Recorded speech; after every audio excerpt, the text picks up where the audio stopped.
Here's another Senior Cit's poem for you. The fishing club at Woollybuck had planned their yearly bash. They hired a bus company and saved up heaps of cash. They booked into this night spot, members, wives and girlfriends too, to see the purple pussy dancers and the stallions male review. They paid the whole night in advance, including meal and show, put $500 on the bar and they were set to go.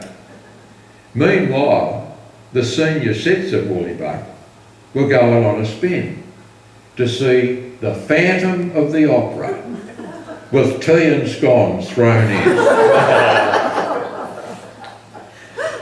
They got themselves a package deal for the bus trip and the show, and when the day arrived, those Senior Cits were set to go. But sickness at the bus company caused the rosters to be changed, and 2 tour buses got their destinations rearranged. The fishing club was partying, they didn't watch the way, and they piled out at the theatre where the Phantom was to play. When they saw the tea and scones, they realised something had gone wrong. They raced outside, but too late. Their hired bus was gone. Meanwhile, the Senior Cits bus driver, with a smile upon his face, delivered 50 geriatrics to the purple pussy place. The night was all prepaid, and those oldies got stuck in. Free grog and a free dinner, they really had a win. And full of food and drink, they took their seats to see the show. They thought this Phantom of the Opera is a ripper place to go.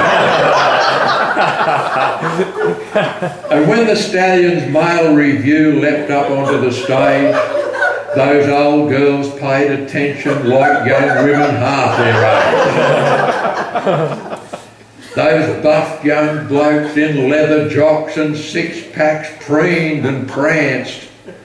Bessie Laws's heart was racing, and Agnes Wilson was entranced. Some women there were putting money down the Stallions' jocks, but when they moved among the oldies, they were in for several shocks. One stallion went past Frida, and then he gave a shout, because instead of putting money in, Frida took some out.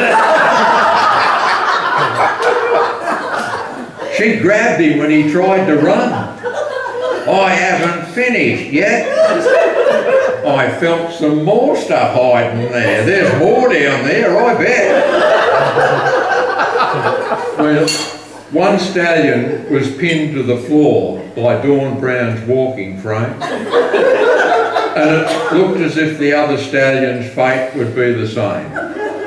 Like sharks in feeding frenzy, in this frantic dash for cash, they leapt upon those stallions and ripped their jocks off in a flash.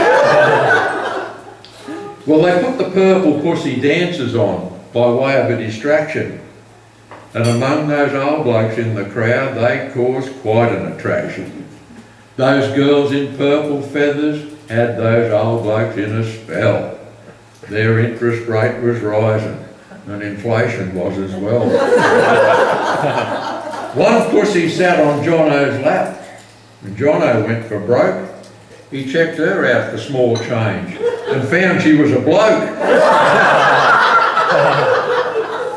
Well, Jono jumped and tipped the purple pussy on the floor, and security in black with bally heads burst through the door.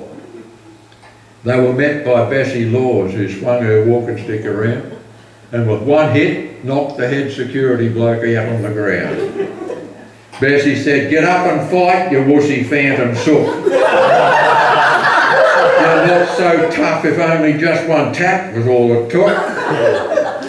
Well, pursued by Randy Geriatrics, the purple pussies made a dash, followed by several startled stallions, minus jocks, and minus cash. Security retreated and called some backup in, and the cops arrived and threw those delinquent oldies in the bin.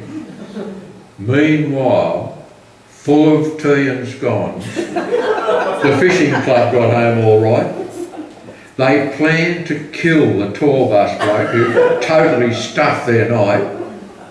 They thought the Phantom was all right, but alas, and here's the rub, the Purple Pussy's damage bill went to the fishing club.